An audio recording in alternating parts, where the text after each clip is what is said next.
everybody. So today I'm doing another tag and called the About Me and Movies tag. So it has a number of different topics. You're supposed to pick 3, fit into that topic that heavily influenced you. As I kind of looked at it as things that really influenced me when I was younger, more than like things that influenced me recently. So there you go.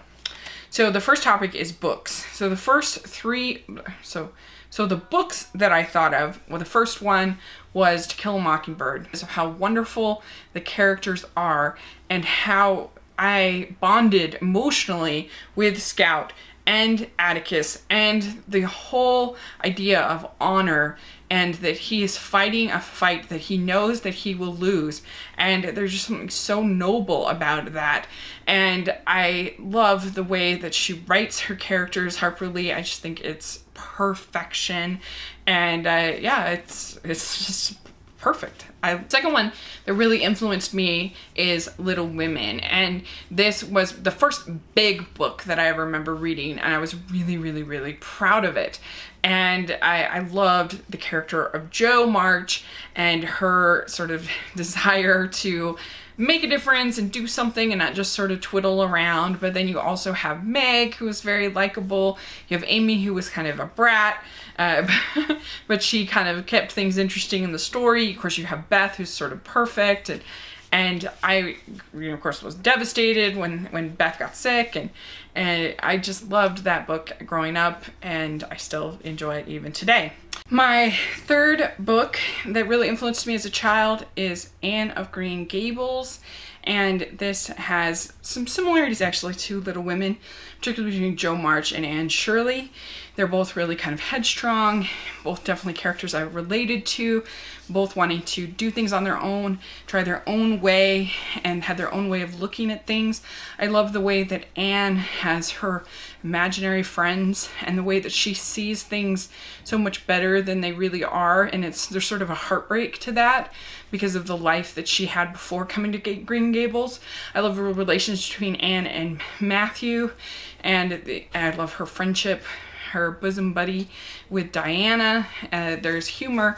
The relationship between Gilbert and Anne is always really wonderful, especially as a young girl. My 3 most influential music would be, the first one is Les Miserables. That was the first time I ever really fell in love with music, and it really inspired me. There was a while where I wanted to be in musical theater for my career. I loved it so much, but I'm not nearly talented enough, especially dancing, to be a musical theater person. But it just inspired me so much, all the songs and the message of the play and everything else. I just love it. So then the next one that really inspired me was the Beach Boys. That was one of the first albums I ever listened to, was their greatest hits album. My dad had it and we would dance to it, and we loved it. So then the final one would be REM. Their Automatic for the People album was one that I just listened to over and over and over again. I had it on a cassette tape, and I just think it's a perfect album. I like every single song to this day. I think it totally holds up, and I think they're underrated. I think they're better than U2, and a lot of other bands get more credit than they do. The TV that really influenced me, first you have The Simpsons, of course, was very influential. It was something that's always been a part of my life, something my brother and I would watch together, and it's something we both liked and would laugh at, and it actually taught me a lot about different movies that they paid homage to, and different, political concepts that they would make me laugh at, and sort of learn while I was watching it as well, and just the artistry and the love of animation and everything about The Simpsons. It was just really influential. And then one that doesn't hold up as well, I must admit, is Fairy Tale Theater. That was the show that I loved growing up, and it was Shelley Duvall and her friends would take on an episode of a fairy tale every episode, and they were really creative and they were really different, and I must say they're a lot naughtier than I remember when I rewatch them. I have them on DVD, and I still enjoy watching them, even though I have to admit they don't hold up like I would have hoped that they would. And the final one that I would pick is Boy Meets World. Boy Meets World was a show that I basically kind of grew up with them.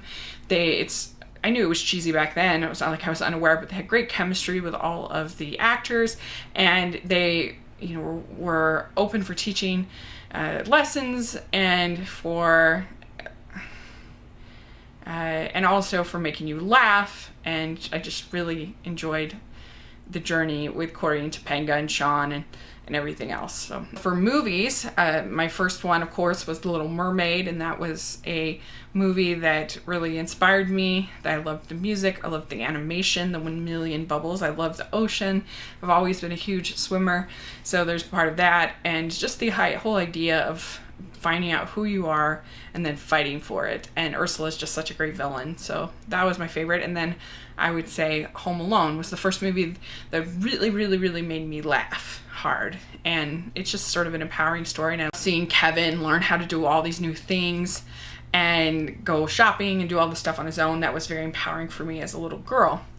And then I would say the third influential film for me would be Clueless, because Clueless was the first time that I saw a movie that felt like it was really sort of satirizing my generation. And I came out when I was just starting high school, and I remember going to high school and thinking, like, this is Clueless, like this is my high school. And just, I think the writing is so funny in that movie. I still think it holds up. I still laugh when I watch it. Scenes like the driving on the freeway for the first time and then freaking out, like that literally happened to me with my dad. Like, it's so funny. And her giving the speech about the Haitians, and I just love it. I think it's so funny, and it's a great example how you can take a character that would be kind of unlikable and through good writing make her very likable. The last topic is social media people that have inspired you or influenced you. And I had a hard time with this, kind of coming up with people, because I don't know, I just feel like I kind of do a little bit my own thing. But I would definitely say number one would be Roger Ebert. And he and I, if we were to spend a day together, I bet we would agree on about two things. We both love movies, and we both love to write about film, and so I think we would agree on that. But other than that, we were incredibly different, but politically and some other things. But he just wrote with such passion, and then when he had his when he started to go into ill health, like seeing the way that writing became this tool of sort of keeping him alive in a way, and this new voice, the way that he used blogging to kind of tell his story after that was just really moving and beautiful. And of course his show with Gene is something that all of us in the film community were influenced one way or another. The way that they would talk about movies and the way that he would analyze things so that you weren't just like, he liked a lot of stupid movies, don't get me wrong, but the way that he would sort of talk about it, it's almost like it was a political debate. And that was something that I had never seen before, and sort of learning to not just view things passively, but to really like think about what it is that's working, even in a silly, stupid movie. Think about why it's making you laugh, why it's, what's going on, what they're doing, why the director is picking the shots that he did, all of that. And I mean, this is a man who liked a cop and a half, so he was willing to like those dumb movies, but I feel like he always kind of was thoughtful, and he always expected to be dazzled. You never felt like he was fanboying out on anybody, or that that his opinions weren't valid. I don't know, he just was so consistent as far as giving every movie a shot, and even things that other people would just immediately discount, he would give it a shot. And he would be brave enough to not like movies that other people loved. He was just a great example in every way of just somebody who had a passion for something, and he used writing and his voice to express that passion. And that's one that really inspired me. And anybody else I say is kind of like, But some other YouTubers that have definitely inspired me was Mortimer. She was the one who got me to doing the unboxings. Also, the Lawn Gnome has been very inspiring to me. He's just so great at like nurturing new talent and being so encouraging. Also, even though I think they're nonsense, like Watch Mojo and just how their top 10 lists kind of inspired me to create some of my own top 10 lists. And I think a little bit of I've been impressed with Doug Walker and some of his videos. He definitely inspired me with his Disney December series to do my own series. And you know, there's just a lot. There's a lot of great bloggers. There's a lot of great YouTubers that have inspired me.